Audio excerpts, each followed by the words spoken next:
Carbohydrate general energy source.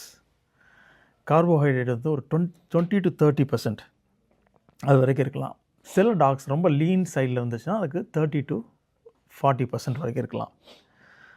Senior டாக்ஸாக இருந்துச்சுன்னா அதை எந்த அளவுக்கு குறைக்க முடியுமோ அவ்வளோ நல்லது. ஏன்னா அந்த எனர்ஜி ஸ்டோர்டு எனர்ஜி ஒபிசிட்டிக்கு வழிவகுக்கும்.